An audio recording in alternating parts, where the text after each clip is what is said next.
una persona en la historia del mundo hace algo, inmediatamente le da permiso como al resto del mundo para hacerlo, en muchos sentidos. Y para mí el ejemplo más grande es mi abuela, que en paz descanse. Fíjense, curiosamente yo vengo de una familia que entre muchas cosas les puedo decir, tenemos pedigrí de diabetes, alcoholismo, drogas, tenemos un currículum impresionante, está sabroso, pero genética no te marca, lo que te marcan son las acciones. Y mi abuela tuvo una cosa muy curiosa de la que yo me siento muy orgulloso. Imagínense ustedes una mujer nacida en 1915, ¿no? Que nació, digamos, en la casa chica de un político. Nosotros les digo, venimos de ese lado de la familia. Mi abuela salió huyendo porque la querían casar a fuerzas. Entonces, fíjense cómo cuando alguien es diferente, como que empieza eso a cuando tú cambias, todo cambia. Yo creo que nos dio en automático mi abuela permiso en la familia, como en la misma constelación, para decir, se vale hacer cosas diferentes. En 1915, calcúlenle 15 años después, en 1930, salir embarazada y no casarte y huir, porque el güey se quería casar o quería ver cómo le hacía a pesar de que era su amante, o una travesura, pues mi abuela sale huyendo a la Ciudad de México. Entonces imagínense las aventuras de una mujer que en 1930 se va sola a la Ciudad de México, se va en tren y encuentra trabajo en una librería. Entonces ustedes se preguntarán de dónde está la pasión por los libros. Yo cuando he venido rastreando digo, pues es la pasión por los libros que desde que mi abuela lo hizo allá, así se fue conectando. O sea, cuando tú haces algo es como si dieras autorización a los demás de que eso sucediera. Mi abuela tiene otros dos hijos, mi papá y mi tío Sergio, y mi abuelo era decía mi abuela, era muy enamorado. O sea, tenía un chingo de amantes, pues, pero mi abuela decía que era muy enamorado. Decían que mi abuelo daba limosna en las calles porque no fueran a ser sus hijos, cabrón. Entonces, pues no tenía uno esa situación. Entonces, algo, digo, y sin juzgar a mi abuelo, ni mucho menos, que era una persona muy inteligente, según lo que me platican. Él murió un mes antes de que yo naciera, no me tocó conocerlo, aunque de platicada lo conozco perfectamente bien.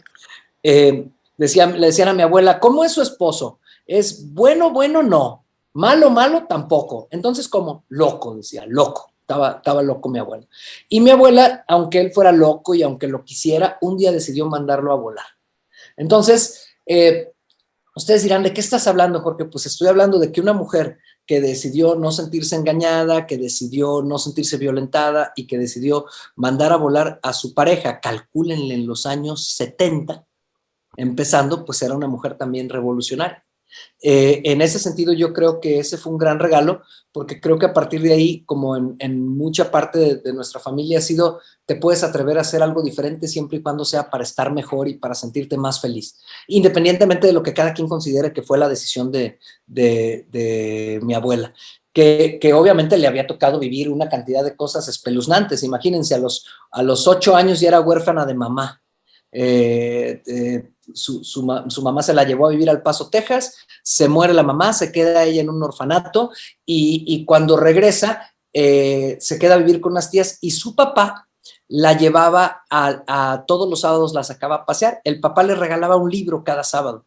Entonces yo pienso, mi bisabuelo, que era una persona que vivió en la época de la Revolución, que era candidato a gobernador en el estado de Jalisco, era pues realmente fue otro de los que inculcó que en la familia leyéramos. ¿Me cachan? O sea, alguien hace algo y no sabes cómo eso se multiplica en el tiempo y en la trascendencia. A mi abuelo lo asesinaron cuando mi abuela cumple 12 años, entonces a los 12 años se queda huérfana de padre y madre. Y decía mi abuela, porque yo la cuidé los últimos 10 años, me decía, ay hijo, yo hasta después de los 70 fui feliz, por eso quiero vivir más, ¿no? Entonces ella pues casi le anduvo pegando a los 100 y tenía que ver con todo esto. Para mí, liderazgo cuántico es que cuando una partícula en cualquier lugar del mundo, del universo, se mueve, en automático genera efectos muy grandes, ¿no? Entonces yo veo, por ejemplo, gente que quiere sermonear a sus hijos con que coman sano. Y me parece que el liderazgo cuántico no es decirle a tus hijos que coman sano, es que si tú comas sano, y no estás chingando a tus hijos, perdón, que yo hablo en español, porque si los estás fregando generas formación reactiva, ¿me cachan? Si tú empiezas, ponte a comer sano y ponte a comer sano y ponte a comer sano, hay mucha probabilidad de formación reactiva y lo que tu hijo diga sea, no quiero comer sano. Sin embargo, si tú comes sano y lo haces con pasión, eventualmente contagiarás a tu hijo o a alguien más. Me parece que la evolución del liderazgo tiene mucho que ver con dejar de querer influir en las personas y ser tú, como lo decía Gandhi, el cambio que quieres ver en los demás. Es difícil porque si yo amo a alguien, yo quiero decirle lo que haga por su bien. La paradoja es que entre más insista yo en que esa persona sea como yo digo que sea, esa persona probablemente generará más resistencia, pero si yo lo vivo, generaré lo que creo que es más algo de liderazgo hoy en nuestros días, que es contagiar más que convencer. De hecho, la palabra convencer y la palabra persuadir me parecen un poco anacrónicas, ¿no? Me parece que es mucho más potente vivirlo y contagiarlo y que entonces en ese sentido sucede algo más orgánico, más natural, que sucede más en el, que perdura más en el tiempo. Yo creo que a lo mejor por eso muchos de ustedes cuando consumen lo que les gusta, pues seguramente alguien más se contagia, ¿no? Aunque también yo pensaría que el liderazgo es, por ejemplo, en las personas que estamos en mundos de la salud, pues es cómo hago que mi vida pueda contagiar o inspirar a alguien más. Y la paradoja es, entre más quiera inspirar a alguien más, menos lo voy a hacer. ¿Se fijan que está medio canijo? Es porque es, entre más lo hago porque esa es la experiencia que yo quiero vivir y me desapego, como que se van generando otro tipo de situaciones. Cuando yo escribí ese libro, que ya fue hace muchos años, en eso era lo que pensaba. Pensaba en que cuando una partícula subatómica da un salto en el átomo, eso genera una explosión de cambios espectacular, y cuando una mariposa se mueve en Michoacán, probablemente eso le pegue a China. Sin embargo, la partícula no tiene la intención de cambiar a nadie, o sea, somos parte de un sistema y si nos movemos, lo movemos. Y un poco cuando no, nos pasa como que hay líderes que parecen adolescentes urgidos. No sé si les tocó, yo fui adolescente urgido y cuando estaba urgido ninguna chica me pelaba. Cuando me desapegué de querer que las chicas me pelaran y empecé a ser yo mismo, pues resulta que encontré a la persona con la que quería estar. Es paradójico, entre más buscas algo, a veces más lo alejas, pero entre más te entregas a algo, desapegado un poco del resultado, generas ese cambio. Entre más gusto te da que le vayan bien a los demás, creo que mejor líder eres, pero ahí el cambio está en ti mismo, ¿no? ¿Cómo transmutas de ser una persona que envidia lo que le pasa a los otros a una persona que festeja la alegría de los demás? Y eso creo que eso es liderazgo cuántico, porque cuando tú ves a una persona, el 95% de tu comunicación es la mirada y el 5% son las palabras. O sea, a fin de cuentas, la manera en la que tú ves, tú estás diciendo, tú eres chingón, cabrón. En cambio, yo le puedo decir ahorita a alguien, tú eres chingón y no creérmela, y eso no va a contagiar. Hay toda una serie de comunicación que la persona conecta. Ahorita que veo al Nietzsche del Gibran, que yo le digo Nietzsche, pues tan solo pienso en un libro que yo estaba leyendo cuando escribí Liderazgo Cuántico y que se llamaba De perros que aman, de perros que saben cuando sus amos van camino a casa y otros fenómenos telepáticos de los animales. Y ese libro lo que te explicaba es que el 58% de los perros detectan cuando su amo va de camino de regreso a casa sin ninguna señal de olfato ni nada. Rupert Sheldrake, que pertenece a la Royal Society, es un científico inglés, británico, no me acuerdo si es inglés o galés o de dónde exactamente, pues él documenta cómo el perro tiene una conexión telepática con su, yo no le digo dueño, pues con su amigo que lo cuida, ¿no? Igual que el caballo con el jinete. Esa conexión telepática, dice, la tendríamos los humanos, pero la hemos olvidado. Y de alguna manera, cuando les hablo de esa conexión telepática, lo que les quiero decir es que la mirada es poderosísima en ese sentido. O sea, tú ves a alguien e incluso un niño crece con la aprobación o desaprobación de papá o mamá, con la pura mirada, independientemente de que los dijeron. Hay fuerzas comunicacionales más potentes que la palabra y eso es lo que yo trato de transmitir en Liderazgo Cuántico. Aunque la segunda parte hable de cómo coachar gente, de cómo hacerle las preguntas, para mí lo más importante es cuando tú cambias, todo cambia, y cuando tú ves a alguien le dices, sí te patrocino, sí creo en ti, o le dices, me vales madre, pues no creo nada de ti. Eso fue lo que yo estaba viviendo en ese tiempo y lo que ahorita seguiría rescatando de ese libro que hace muchísimo que no platicaba de él, porque pues ahora más me preguntan del Kama Sutra y de maratón. Pues eso sería mi ratito que yo comparto, Gibran, porque pues no era como una conferencia formal, sino más compartirles un poco de qué estaba viviendo cuando escribí ese libro, que no sé tú cómo lo viviste, cabrón. No, excelente, excelente. Yo creo que, mira, yo pienso, me llama mucho la atención, men, porque, pues recientemente he estado como, pues, digamos, embarrándome un poquito acerca del tema de la cuántica, ¿no? Y creo que mucha gente que también está en estos como, digamos, en estos mundos, sobre todo cuando estamos en el emprendimiento o en la parte de la salud, hoy de la nanotecnología y del desarrollo, y todos estos asuntos nos vamos mucho al qué pasa muy al fondo, ¿no? Me encanta mucho pensar, por ejemplo, cuando en la historia, donde hubo una ideología, ¿no? Que es la ideología de la ilustración, o lo que también le llaman en la filosofía los materialistas, los positivistas, etcétera, que hablaban acerca de que si tú no podías observarlo, que si tú no podías verlo, que si no había una realidad material que pudiera comprobarla, entonces no existe. Entonces, ese es un punto interesante, ¿no? Porque entonces todo tenía que ser comprobado por medio de lo que podían ver tus ojos. Cuando en realidad hay cosas que los ojos no pueden ver, pero de alguna manera puede, pero funciona, ¿no? Entonces, Perdón, Gibran, digo, y hoy en día se puede saber que muchas cosas que el ojo no ve, las puedes comprobar su existencia, ¿no? claro, ¿no? Y es que tú te vas, por ejemplo, a filósofos como, pues como Sócrates, ¿no? Como Platón, que ellos hablaban de una naturaleza espiritual profunda, esta parte mística filosófica, donde hablaban de que existían partículas en el aire, en el ambiente, que no podían verse, pero que funcionaban para poder construir y crear. Le llamaron átomos, ¿no? Curiosamente, ¿no? En aquel tiempo inventaron la palabra, pero a su vez, cuando ya la ciencia empezó a demostrar que evidentemente había un mundo cuántico, que podía, digamos, figurar respecto al hecho de que podía haber algo que no podías ver con tus ojos, pero construía la materia. De hecho, me acuerdo mucho, y es algo que, hablando del tema, digo, me encanta mucho porque estoy, digamos, yéndome más a la parte del título. Decía, uno de los más grandes exponentes de la física cuántica o es Max Planck, por ejemplo, ¿no? Max Planck es uno de los principales exponentes que obviamente fue el antes y el después de lo que él planteó como física cuántica. Hizo una cita que a mí me cambió mucho la vida, ¿no? Y él decía que la ciencia es incapaz de resolver los últimos misterios de la naturaleza, porque nosotros mismos somos parte de la naturaleza, es decir, el misterio que tratamos de resolver. Entonces, creo que una de las cosas que más me importaron cuando entendí un poquito el concepto de liderazgo cuántico, o que como tú mismo lo planteas, es precisamente el hecho de pensar en cómo poder nosotros dar saltos personales de fe, saltos al vacío, para poder entender que va a haber cambios en nuestra vida que quizá no vamos a poder figurar en el momento que lo hagamos, sino en el proceso de descubrimiento personal. ¿Me explico? Y entonces ahí es donde vamos a encontrar precisamente la razón del por qué empiezo a tener cierta influencia en los demás. Y bueno, no sé, ¿tú qué piensas, Jorge, respecto al tema? O sea, digamos, creo que hay una razón de fondo de por qué entender quizá la parte pues de estos como momentos de cambios en los que a lo mejor puedo pensar que estoy en un punto en el que veo que no progreso y a lo mejor no influenció en las demás personas.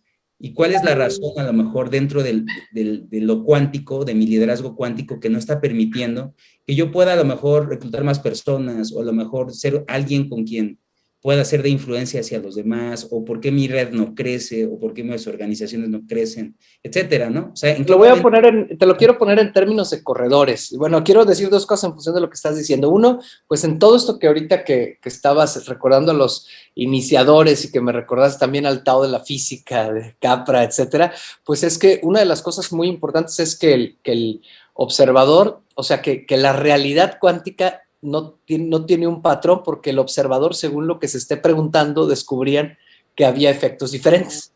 Entonces resulta nada más, lo que quisiera aclarar es que uno cuando observa la realidad y lo que piensa altera la realidad, eso sucede. Y que entonces lo que yo pienso de las cosas las transforma y esa es una interacción infinita. Ahora, ¿por qué no doy un salto? Porque yo creo que hay que entender qué es dar un salto para mí. A ver si me explico, hay clichés. y perdone, pero para mucha gente el cliché es crecer, por ejemplo, o para mucha gente el cliché es tener más éxito. Y creo que habría que plantearse cuál es el salto para yo evolucionar. Te lo voy a poner en términos de corredores, a ver si a todo mundo le puede hacer sentido esto. Yo hago una carrera en 2 horas, una media maratón, ¿no? O un medio maratón. Entonces, ¿qué sería? Crecer mi red sería como salir del club de las 2 horas y entrar al club de la 1:45 y luego al club de la 1:30. Entonces, me esfuerzo, entreno y a la siguiente vuelvo a quedar en 2 horas. Y lo que estoy intentando es bajar del 2 al 1:45. No sé cómo ponerlo en términos anquianos, ¿no? En términos de red. O sea, me esfuerzo y estoy en un club, en el club llámale del diamante, de la piedra filosofal, de lo que quieras, y me esfuerzo, y como el ratoncito que va en el de este, llego a lo mismo. Entonces, probablemente me estoy planteando mal las cosas, porque el planteamiento de liderazgo cuántico es evolucionar. Cuando tú evolucionas, todo evoluciona. ¿Qué sería evolucionar para mí? Entonces, a lo mejor, por ejemplo, yo mucho tiempo me quedé estancado en que no saltaba del 1:55 al 1:40. No lo saltaba, pero porque quería saltar. Entonces, luego me di cuenta que esa no era mi evolución. Mi evolución era una variable predictiva de que yo lo pudiera hacer. En este caso era bajar de peso. O sea, una persona con el peso que yo traía, pues por mucho que entrenara, no lo iba a lograr. Entonces empiezo a entender que a lo mejor mi salto no es ahorita ir a pesar 1:30, perdón, ir a lograr el 1:30 en el medio maratón, sino es cambiar mi complexión, porque eso me va a dar más probabilidades de lo que sigue. Oye, mejorar mi técnica. Entonces, cuando bajé de peso, mejoré la técnica, no mejoré hasta un año después. Entonces, no sé si me explico, a veces para las personas que queremos el resultado inmediato, no nos damos cuenta que hay variables predictivas que son bien tardadas y que esas son las que nos van a dar el resultado. A ver si me explico. A lo mejor yo ahorita quiero ganar más lana y quiero crecer mi red, pero a lo mejor ahorita mi camino es realmente lograr estar en el estado físico que necesito para inspirar a las demás personas. Y a lo mejor voy a hacerlo sin dinero, por un decir, o a lo mejor lo que yo quiero es generar consumo y lo que tengo que hacer es aprender a desarrollar gente. Y a lo mejor mi cambio, mi salto de nivel en la red puede que sea en 2 o 3 ciclos, no en el siguiente ciclo. Y eso es parte de ver lo que no es evidente. Y ahora en lugar de física cuántica parece que estoy hablando de los Thundercats para los que sean de los 90s, ¿no? O sea, ver más allá de lo evidente. Entonces, ¿en qué tienes que cambiar tú ahorita? Aunque no vayas a ver ese resultado en 2 o 3 meses, sino que lo vas a ver en un año con constancia. Y eso, por lo menos tú lo sabes, por ejemplo, en mi caso, realmente sí me está dando resultado, pero fue a 1 año o 2 años de tomar esas decisiones, no a 3 meses. Esto lo dice Annie Duke, que te acuerdas que te compartí. O sea, es un poco como que tengo que pensar en qué aumenta mis probabilidades de éxito y no en pensar en el éxito inmediato. Igual y yo estoy loco, pero yo prefiero pensar en lo que, o sea, si yo fumo, aunque me esfuerce mucho por matarme, puede que no me muera, ¿me explico? Pero fumar aumenta mis probabilidades de desarrollar cáncer. Pero ¿estás de acuerdo que hay gente que le echa un chingo de ganas y no desarrolla cáncer? Pues por mucho que lo intentó, no lo hizo. Claro. Pero fumar es factor de cáncer, ¿no? Entonces, yo lo que tengo que hacer es factor de éxito, no concentrarme en el éxito. Entonces, digo, oye, ¿qué es factor de éxito? Pues consumir mis propios productos, de los de la compañía, mejorar mi alimentación, tener una red de contactos más grandes. Tengo que apuntar cuáles son mis predictivas, que si yo le apuesto a esas predictivas, en 6 meses o en 7 meses voy a ver el salto. Pero si no estoy como el compa que le dicen, ponte a dieta, y dice, ya llevo 3 días a dieta y no he dado el salto, pues no. Porque además, cuando te pones a dieta todavía te falta mucho para lograr tu peso ideal, es un cambio de mentalidad, es incluso, yo a veces decía, neta, tengo que aprender a pensar como una persona de 69 kilos, no como una de 75, o sea, igual que uno tiene que pensar como una persona, aprender a pensar como una persona rica, y eso cuesta más trabajo que incluso generar la lana. Entonces, no sé si por ahí te lo contesté, güey, pero yo así es como lo veo, como un tema de que tiene uno que ver cuál es el siguiente paso en el salto y a veces no es el que todo mundo te dice y implica riesgos. Sí, por supuesto, ¿no? Creo que, bueno, mucho de lo que platicas, pienso mucho, por ejemplo, ya en términos como de cultura sanquiana, pensamos mucho, por ejemplo, hay personas en Sanqui que tienen 10 años en la compañía y solamente han calificado, por ejemplo, a bronce, ¿no? Han logrado un rango de bronce, o han logrado un rango de plata, o un oro, ¿no? O platino, diamante, no importa, pero tienen 10 años en la compañía, tienen 5 años en la compañía. Y hay personas que llegan a la empresa y en un año se hacen diamantes, ¿no? Por ejemplo, ¿no? O sea, dan el salto, ¿no? El gran salto, ¿no? Entonces, a veces pasa mucho que tiene que ver con este proceso de quizá estancamiento, y como bien dices, ¿no? Quizá la fórmula no es igual para todos, ¿no? Entonces, creo que el tema es principalmente entender, como bien dices, que hay factores que no son una fórmula, ¿no? No hay una fórmula como literal para el éxito, sino obviamente son factores que tienes que introspectar, ¿no? Son momentos que tienes que ir como evaluar y ver cómo poder tomar cada vez mejores decisiones en tu entorno para que pueda ser como, pues, más efectiva, ¿no? El resultado, ¿no? Entonces, bueno, me parece muy interesante, sobre todo porque, bueno, me gusta, este libro que platicas de Nidu, que creo que es muy padre, yo lo recomiendo mucho también los que nos escuchan, y de hecho por ahí si también tienen algún comentario de lo que estamos platicando, ayúdenos para que no estemos tan solitos. Ahí pónganlo en el chat, porque si no aquí aguas, ya agarramos el micrófono. Y si no, acá agarramos y nos vamos a seguir de largo. Entonces, el tema aquí es, con Enidu, que algo que me gusta mucho, es que a veces relacionamos, y es lo que platicabas también, era relacionar el resultado con la decisión, ¿no? Creemos que si tomamos, si hay un buen resultado, es porque tomamos una buena decisión, o porque si hay un mal resultado, es porque tomamos una mala decisión. Entonces, hacer tan chiquito el resultado con la decisión, eso que le llaman resultadísimo, ¿no? Que le llaman el póker, el resultadísimo, es muy riesgoso, porque entonces siempre vamos a creer que una buena decisión da un buen resultado, cuando hay buenas decisiones con malos resultados, o cuando hay malas decisiones con buenos resultados. Y creo que a veces nos ha pasado, ¿no? Como dices, ¿no? Entonces, ese es creo que un punto importante, ¿no? Que podamos como ir entendiendo. Por ahí tenemos a Miguel Núñez, mi papá, queriendo hacer un comentario, no sé si... Un gusto, Miguel. Hola, ¿qué tal? Qué gusto en saludarte otra vez. Oye, mira, tengo una pregunta muy importante en este concepto de liderazgo que me gustaría saber de ti.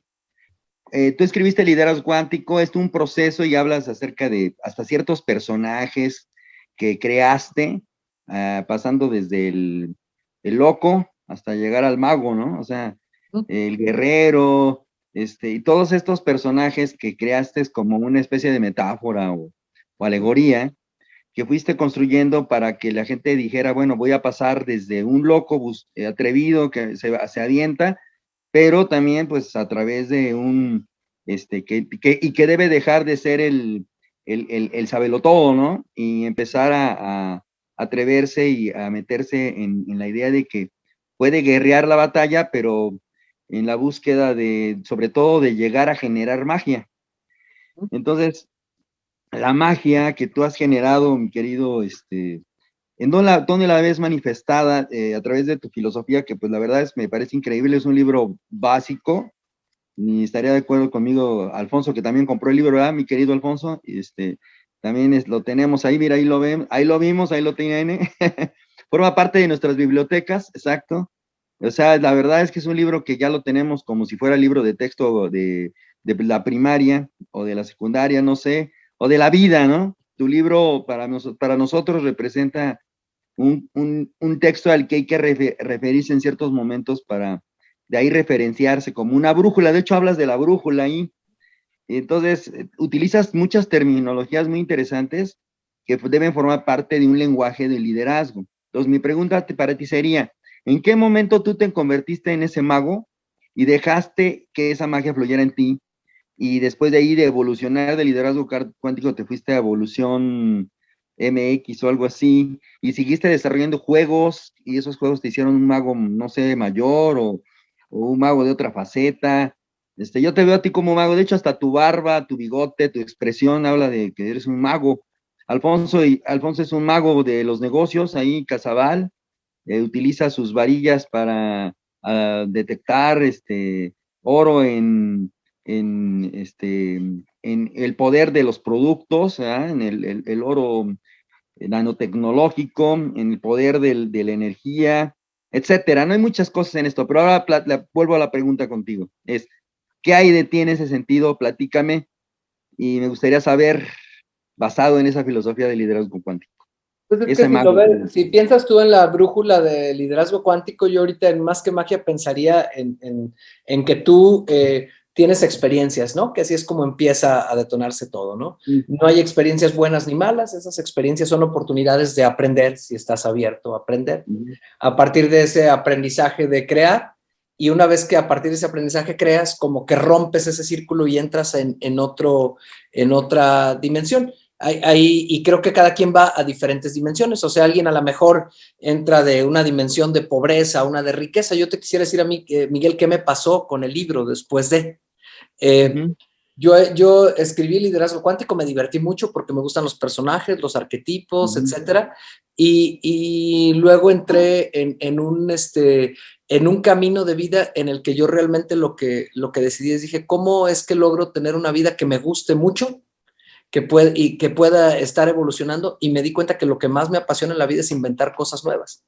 Entonces tomé el riesgo, a pesar de lo que me decía la editorial, de cambiar de tema, ¿no? Porque luego me fui al tema de la innovación y luego me Sí. fui al tema del maratón e hice una novela sobre la locura en París. Entonces, yo lo que he vivido es que para mí creo que como me apasiona tanto narrar, pasó liderazgo cuántico y luego me he atrevido a experimentar en cosas diferentes, Miguel. Y creo que evidentemente el aprendizaje para mí de la magia tenía que ver en no tener miedo de hacer cosas diferentes y en saber qué es lo que yo perseguía.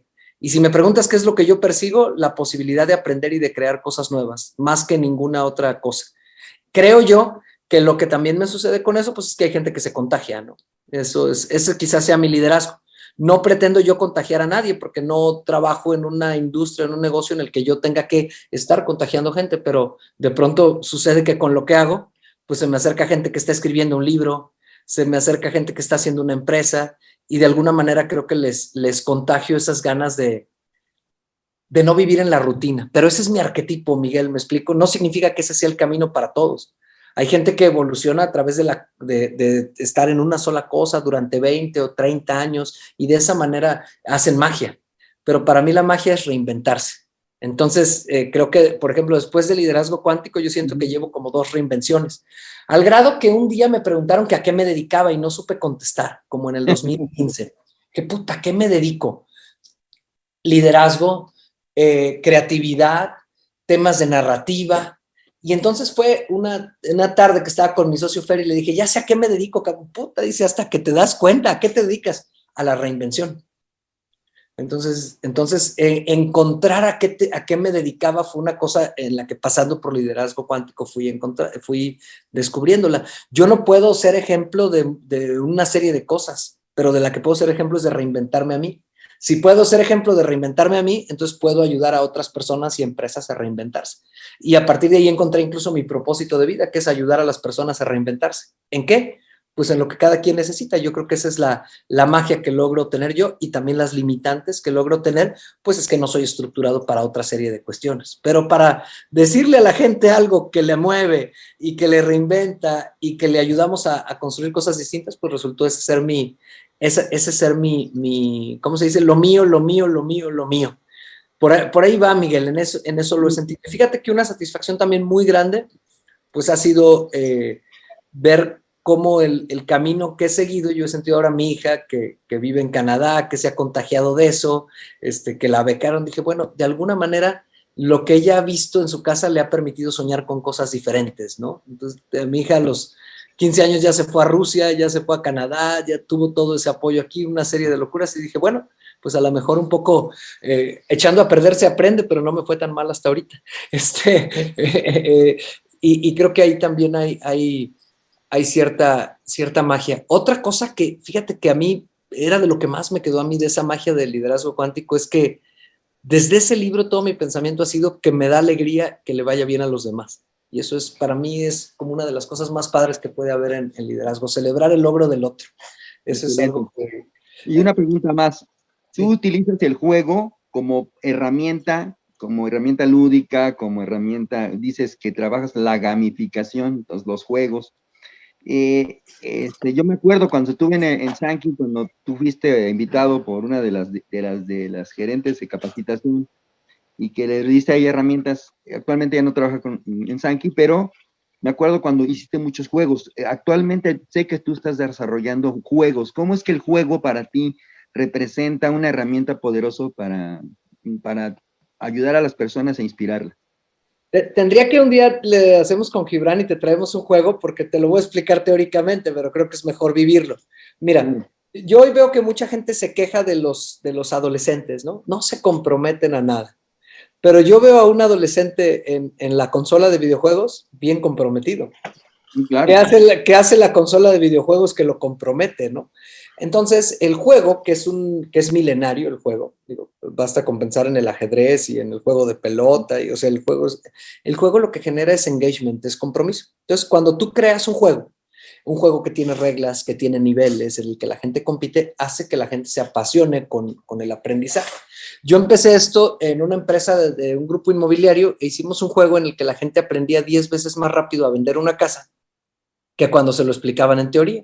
Porque hicimos un tablero de cómo se vendía una casa, tenías que saber hacerlo, No sabía que se llamaba gamificación y el resultado fue que la gente aprendía en 3 días a vender una casa, en lugar de en 15 días.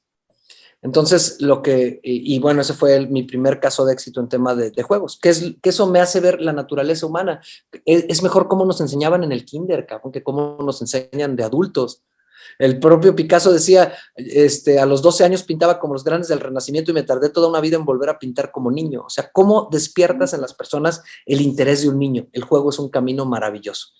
Claro, eso implica todo un camino, pues te tardas más o menos 2 o 3 meses en desarrollar un juego para una empresa, que eso es como uno de mis trabajos principales, y esa narrativa de ese juego hace que las personas rápido entiendan, porque en un juego hay una cosa que se llaman reglas. Si tú haces eso, ganas puntos, si tú no haces eso, pierdes puntos. La gente empieza a jugar en un juego de mesa y termina por entender las reglas de su negocio o las reglas de su escuela, y las aprende así. Entonces, eso es lo maravilloso y además, como yo tengo un problema de déficit de atención, mi querido Miguel, o sea, que fui diagnosticado con TDA y me atascaban de Ritalin y todo, el neurólogo de aquella prehistoria le dijo a mi papá que tenía de 2 sopas, o lograba la manera en la que me mantenía atento o me daba el Ritalin.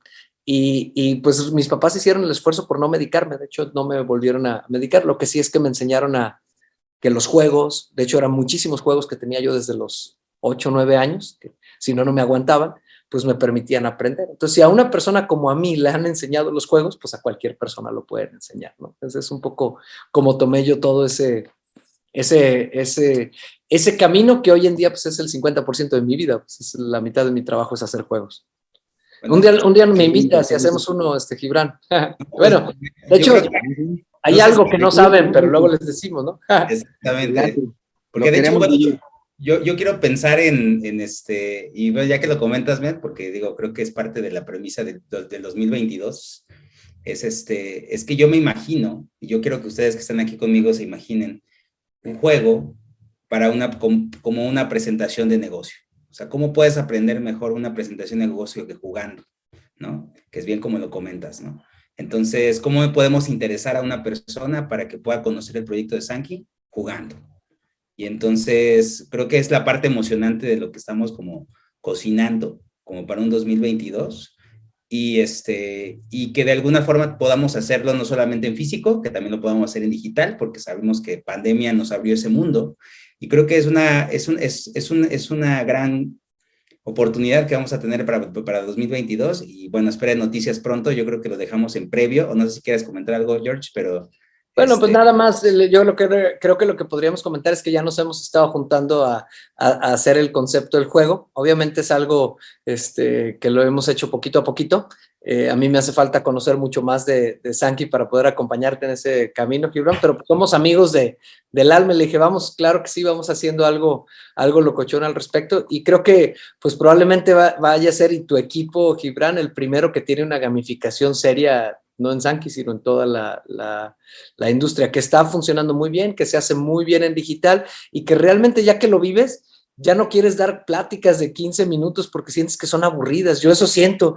Digo, ay, hubiera sacado un pinche juego, porque ya te acostumbras a que la gente Es mucho más fácil una ficha que va avanzando y dices, mira, fíjate cómo avanza esta ficha que toma tales y cuales decisiones y cómo no avanza esta y cómo esta se atora y todo eso va pasando, pero además ustedes son la ficha o el jugador, ¿no? Y ahora se hace en digital muy padre. Entonces nada, pues ya estamos en pláticas, ya hemos tenido unas 3 sesiones de trabajo y pues sí, creo que va a salir una cosa monstruosa. Fregón, ¿eh? La verdad es que sí, o sea, y esperen lo mejor porque, bueno, deben saber que mi buen George es, yo creo que uno de los pioneros y de los mejores representantes de la gamificación en toda Latinoamérica. Entonces creo que pues, son las mejores manos que podamos hablar con respecto a la gamificación hoy implementada a las redes de mercado. Va a ser una cosa monstruosa. Pero bueno, eso fue un pequeño comercial. No sé, papá, si querías comentar algo más. Por ahí había Don Trini, mi querido Don Trini de Ciudad Valles, que por ahí levantó la mano también, no sé si andabas por ahí. De Ciudad Valles, hace años que no voy ahí, está cerquita del Zacahuil, donde comía yo Zacahuil, ¿sí, no? Ay, qué rico me dio hambre. Los bocoles, está ahí todo el mundo de gourmet de la Huasteca Potosina, mi querido Don Trini. ¿Querías comentar algo por ahí? Nada más saludarnos. ¿Todo bien? Excelente. Mi querido Alfonso, por ahí tenemos a nuestro líder. ¿Querías comentar algo, Alfonso? Adelante. El mago, dijeron, ¿verdad? Claro que sí, pues a mí me da mucho gusto tenerte aquí, Jorge Cuevas. Ya esperábamos este momento, sabemos que andas bien ocupado, pero parte de lo que este libro, que a mí me encantó, que por cierto fue en el 2011, ¿verdad? Si no me equivoco, que fue editado. Y bueno, ya pasaron ¿cuántos años? Más de 10 años que escribiste este libro, 11 años que escribiste este libro. Y obviamente todo ha cambiado. Yo cuando escucho a John C. Maxwell hablando de liderazgo también, que tiene ya de 15, 20 años escribiendo libros, y él dice, ahora que veo mi libro, cuando el primer libro de las 21 leyes irrefutables que escribí, y han pasado más de 20 años, ¿verdad? Él dice, veo mi libro y veo que dice, esto es lo que yo escribí. Dice, cuando ya todo ha cambiado, cuando todo ya se ha reinventado, tú que hablas de la evolución, del salto cuántico y de todo esto que para mí, cuando yo leí este libro, pues a mí me ayudó muchísimo porque en ese momento estábamos haciendo un salto cuántico precisamente. Yo venía de una búsqueda por más de 37 años en esta industria y no había dado saltos cuánticos. Entonces, curiosamente, me llega tu libro en el 2011, cuando estamos dando saltos cuánticos en nuestra vida, en los negocios, en la felicidad que tanto andábamos buscando, en la libertad financiera que también estábamos buscando. Y para mí, pues tu libro representó ese salto cuántico del que hablas. Pero ahora yo te pregunto, después de 11 años que escribiste este libro, ¿qué opinas de este liderazgo cuántico, de estos saltos cuánticos, después de una pandemia, después de una crisis, una recesión que se viene con todo el próximo año?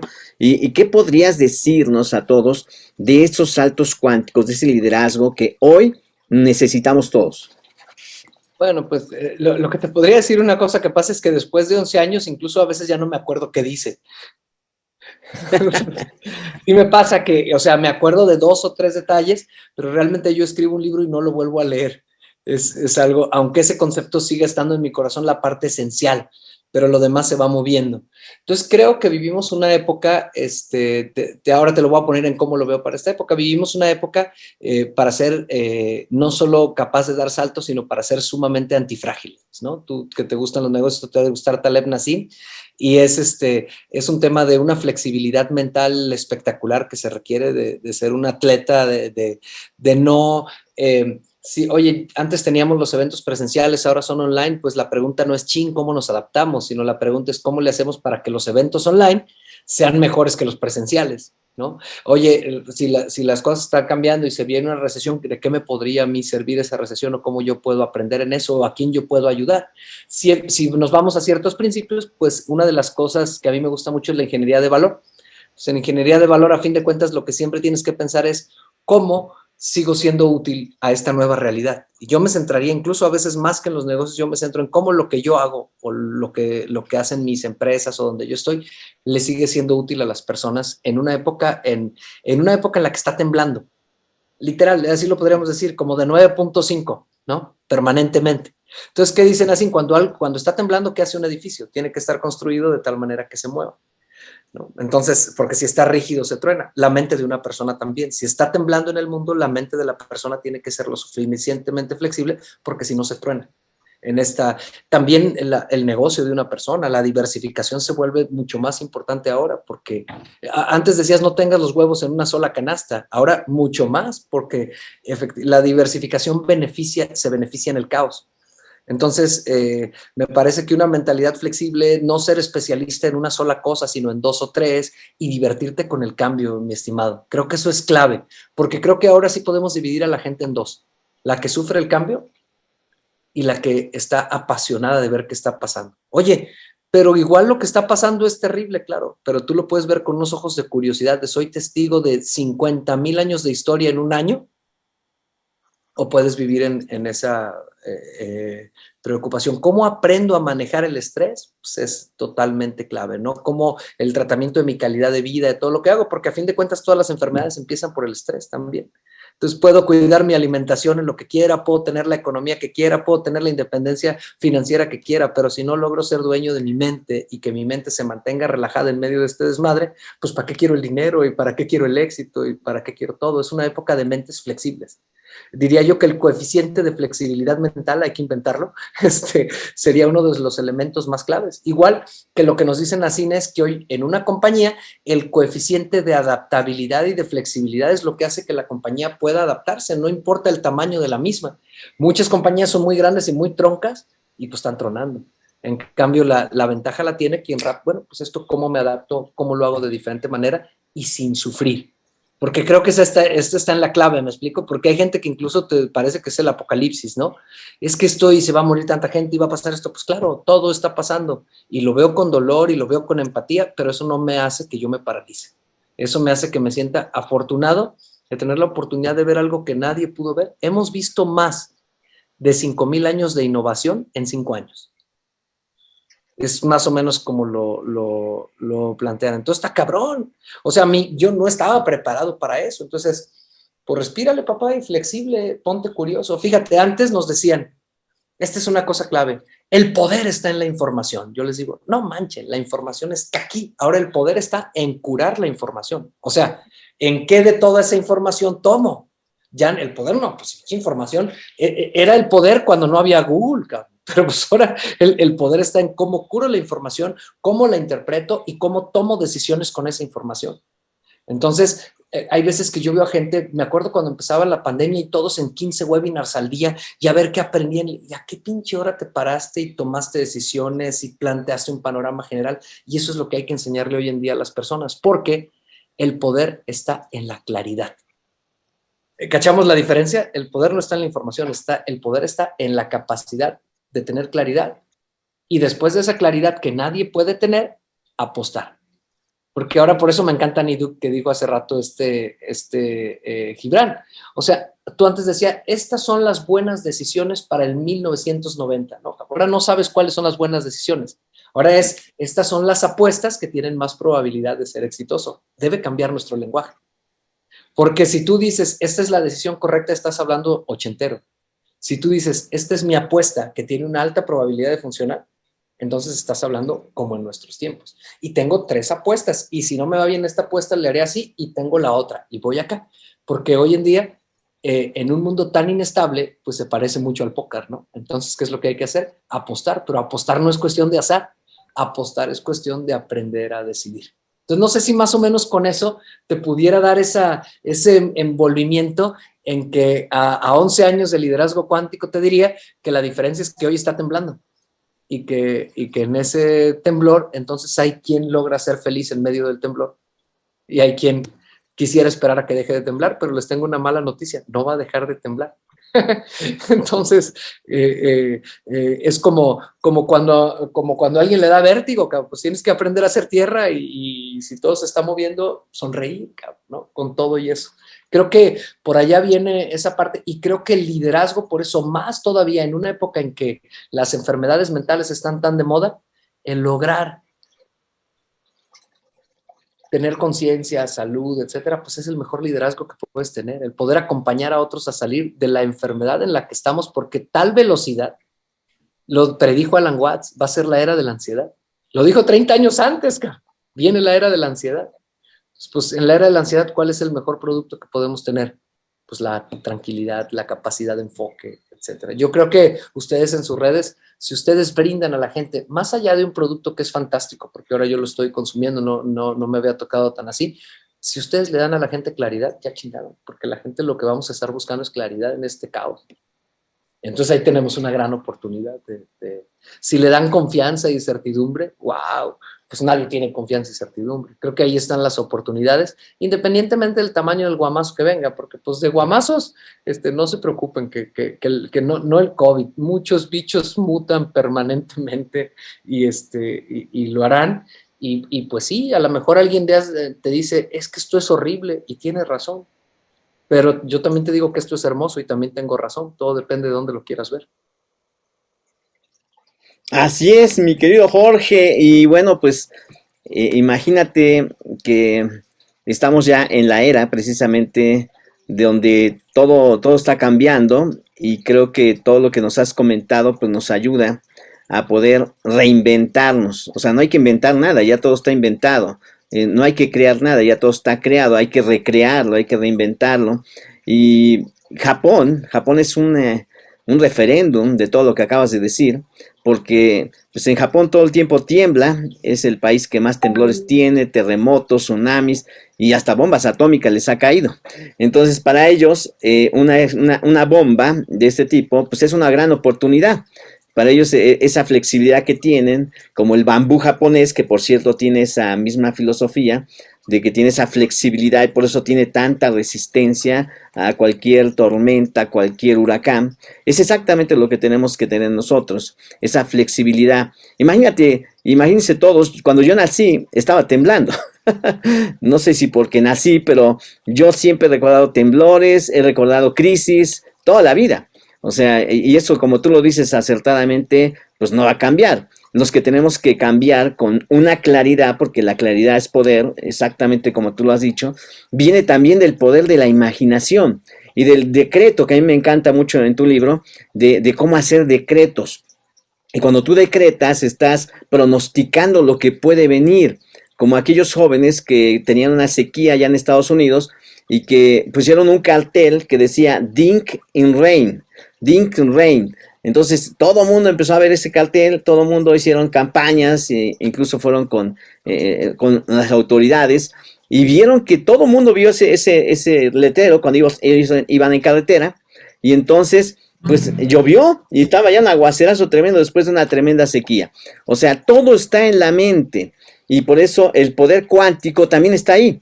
Y si nosotros estamos esperando a que llegue algo que nos mueva, pues nosotros debemos generar esos cambios. Y me encanta toda esta filosofía que tú manejas del mago, porque la energía cuántica y todo lo que es la física cuántica está en aquello que no vemos, en aquello que está el poder de la imaginación.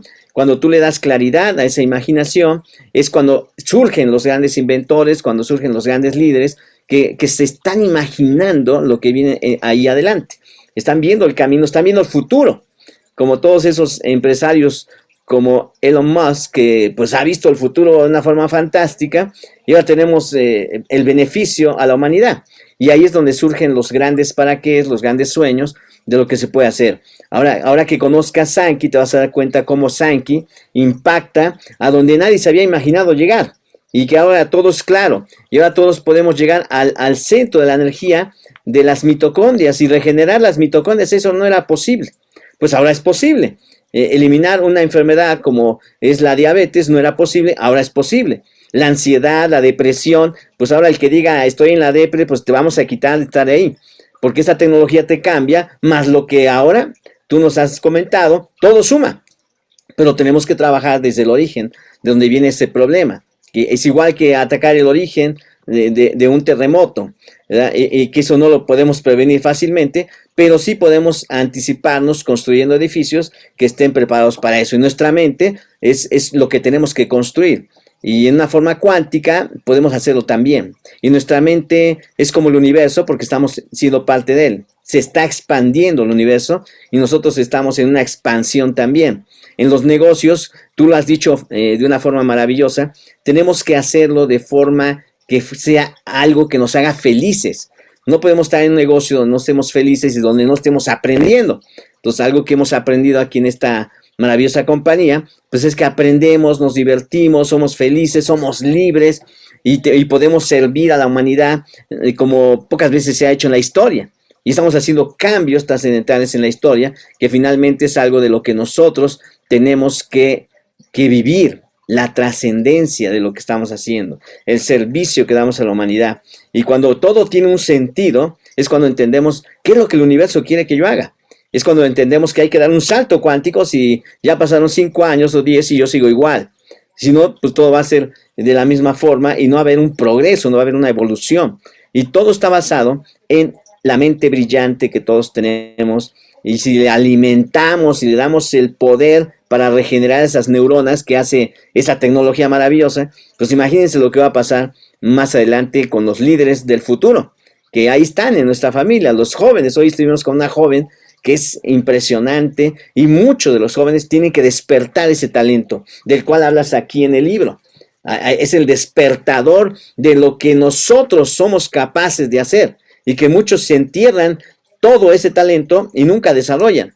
Entonces lo importante es tener en la acción, en la demostración, que es lo que tú hablas en tu libro, de cómo demostrar que lo que tú sabes realmente tiene poder.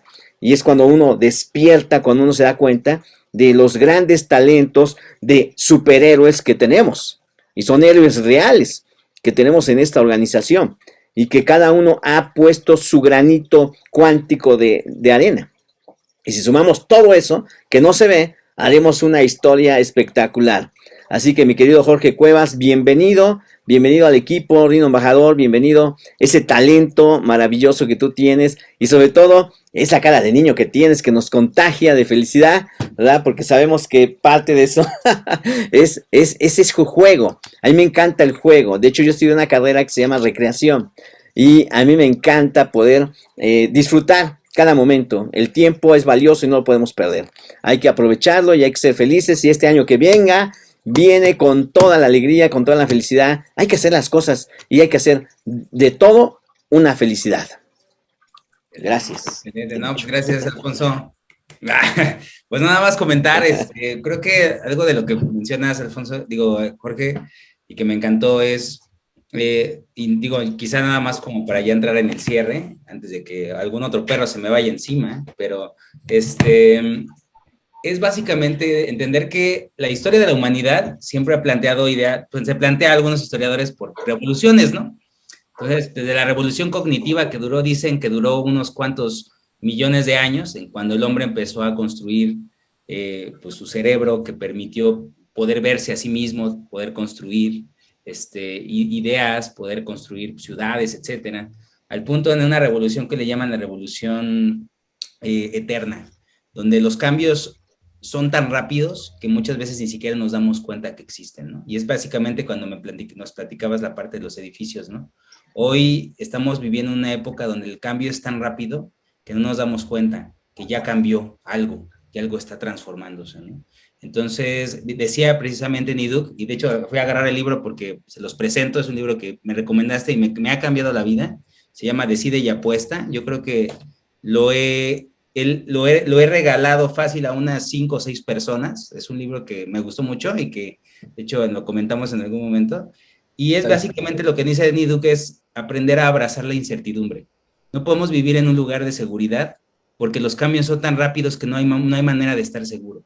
Lo que sí es claro y es real es que podamos nosotros vivir en la incertidumbre, y la incertidumbre nos ayuda a seguir buscando, porque la verdad no está en un lugar, sino está en la búsqueda, ¿no? Y entonces es algo que disfruté mucho de lo que leí del libro, de lo que hemos de repente platicado, y bueno, pues básicamente es algo que me encantó de toda esta premisa, de parte del crecimiento del liderazgo. Básicamente tiene que ver con, como dices, la claridad, la paz, la búsqueda, y en entender que vivimos en un mundo de cambios cada vez más vertiginosos y cada vez más atrevidos y salvajes, y creo que es uno de los momentos para poder entender que el liderazgo se da en alguien que esté constantemente abrazando la incertidumbre. Y bueno, mi querido Jorge, no sé si quieras dar algunas palabras finales ya para poder concluir, que nos digas algo, digamos, ya nada más para terminar y ya poder, pues, poder cerrar esta sesión de... Parte de adiós, ¿verdad? Sí, la última del año. Digo, sobre todo porque, bueno, la verdad es que desde que ahorita estás muy clavado en el tema de lo del maratón y la verdad es que también es algo que sintetiza mucho parte de todo eso que has construido a lo largo de estos años. Del libro de maratón yo creo que de una forma mucho más digerida, muy padre que yo pude, digo, obviamente yo conecté muchísimo porque estuve en algunos de esos maratones y me veía ahí llorando, ahí con la lesión, ahí buscando un equipo, ¿no? Buscando un entrenador, buscando a alguien, un mentor que me ayudara a poder saltar al siguiente nivel y que también sé que viene el nuevo libro que es el de Maratones de la Muerte, que obviamente también nos ayuda a entender cómo poder salir del inframundo y poder llegar a la luz. Mira, ahí está el de maratón, mi papá lo tiene, ese es mío, ¿eh? Pero básicamente nos ayuda también a ver algunas cosas que son padres y que obviamente sintetizan mucho de lo que has aprendido y desarrollado en estos años. Y bueno, men, pues no sé si quieras comentarnos algo al final. Oye, pues más bien ahí, fíjate que, déjame les muestro algo. Sí, claro que primero muy agradecido, cabrón, de que me hayas invitado, de ver a tu jefe también, ¿no, Alfonso? Conocerlo, muy, muy padre. Espérenme tantito, les estoy buscando algo para compartírselos antes de que nos vayamos. O sea, ya te compartí para que puedas compartir ahora sí. Ya, ahí voy, espérame tantito, estoy cargando. No, lo que te iba a decir es que igual ya sabes que estoy a la orden y más bien, para mí maratón es una analogía de la vida, pues entonces creo que todos ustedes en Sanki están haciendo su maratón y hay ratos en que dan ganas de rendirse porque uno está muy cansado y no salen las cosas y hay otros como en el que ya está Alfonso, que agarras tu segundo aire y todo lo que no te salía te empieza a salir bien, cabrón, y es parte de una historia. Cuando quieras me invitas. Miren, este va a ser mi nuevo libro, bien, se llama así. Son puros demonios ahí. De la muerte, del infierno. Era del infierno. Y bueno, tú ya lo viste, este es el libro. Un poco, el maratón es el marco en el que se sitúa esta historia sobre la adversidad y la reconciliación con uno mismo. Entonces, lo que les quiero decir, ya le tocó a Gibran, es que desarrollé un game, aquí está en juego, en el que se trata de que todos entramos al infierno y salimos, ¿no? Y salimos con un aprendizaje, porque la premisa del libro es que cuando entras al infierno, y hablamos de un infierno metafórico, como el infierno de no traer dinero, como el infierno de que te vaya mal, etcétera, hay un mensaje para ti, y si lo encuentras, sales. Entonces está todos estos elementos que tú ya viste, que ahorita no saben qué son, y más bien un día me invitas y lo jugamos, ya que esté el libro. Entonces, lo que les quiero explicar es, por ejemplo, en lugar de explicarles el concepto, ustedes serían una ficha y entran a jugar en este tablero. Y una vez que entran a jugar en este tablero de manera digital, pues descubren cuál es su infierno y qué tienen que hacer para salir de él. No se apuren, infierno es una palabra milenaria que tiene que ver pues con esa noche oscura del alma, cuando no le salen a uno las cosas, pero que al final pues es todo un paseo para llegar hasta acá. Entonces, más bien, Gibran, te diría al final que luego me invitas a jugar, porque es que explicado me cuesta más trabajo que si juegan. Si juegan, porque es como explicar, es como que yo les diga, a ver, hacer el amor es una de las cosas más bonitas del mundo, las endorfinas, la alegría. Pues no, pues si uno no ha hecho el amor no entiende ni madre, ¿no? O sea, como que más bien te tienes que ir a hacer el amor para luego poder decir qué bonito se siente. Entonces creo que no está tan lejos la metáfora del jugador, tú, Gibran, Alfonso, Miguel, pues nos ponemos a jugar y ya ustedes me dicen, oye, sí, jugando se aprende mucho. Y ya si quieres, ya que tengamos el juego tuyo, el juego de red de Sanki y pues más bien los metemos a este vicio de jugar y aprender. Y estoy seguro que con los juegos van a jalar mucha gente, porque el mundo está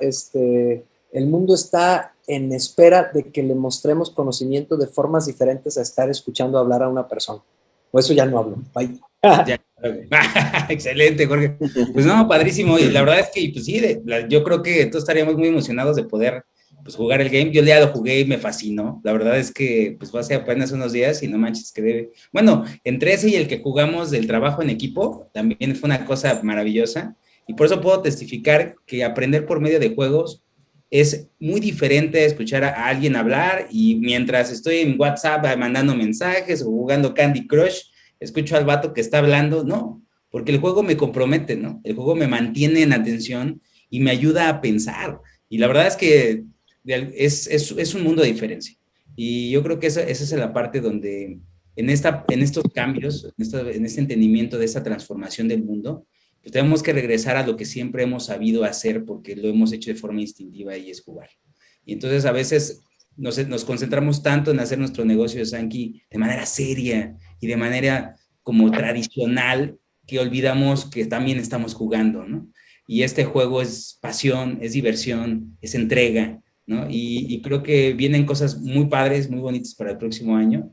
Y bueno, pues básicamente yo quiero agradecerte, Jorge, por tu tiempo. Gracias por acompañarnos y darnos este espacio. Pues tomamos la palabra de que nos dé chance de jugar un ratito con Maratones del Infierno. Supongo que hasta que salga el libro, que es en febrero, ¿no? Y sí, en febrero y en cuanto salga el otro juego también. Imagínense, nada más les voy a dar así una primicia. Imagínense un juego en el que tienes al avatar. Ubican todos, el avatar es el monito que tú eres en el juego. Entonces el avatar es Anaí, es José Samuel, etc. Entonces vas jugando el juego y vas avanzando. Y tú dices, no, pues ese avatar tiene un tablerito de control. Y en ese tablerito de control va a haber finanzas, pero también va a haber salud. Entonces tú vas a ver, puta, las finanzas las trae aquí, pero la salud así, ¿qué le va a pasar? Y si es al revés, ¿y qué variable le mete? Ya lo estamos haciendo para que quede muy padre, pues para que sus probabilidades sean de ser ricos y vivir más de 100 años, como en Okinawa, ¿no? Gibran, así que creo que va a estar chido. Sí, así es, esa es la intención. Más o menos así, pero no quiero decir más porque pues si no se pierde la sorpresa cuando lo juegues. Claro, obviamente es entender un poquito mucho de la filosofía que tenemos con Sankey, pues, ideas Omotenashi, la idea del Ikigai, la idea de vivir más de 100 años, la idea de la tecnología, de la nanotecnología y todo eso que venimos ya conociendo y entendiendo de manera profunda, pues ahora lo vamos a jugar. Y bueno, pues no sé, Alfonso, si quieres comentar algo final ya para poder cerrar la sesión y pues solamente desearles a todos una feliz Navidad. Estamos hablando de felicidad, de alegría, y creo que pues Sankey nos da todo eso, y los libros también, de verdad.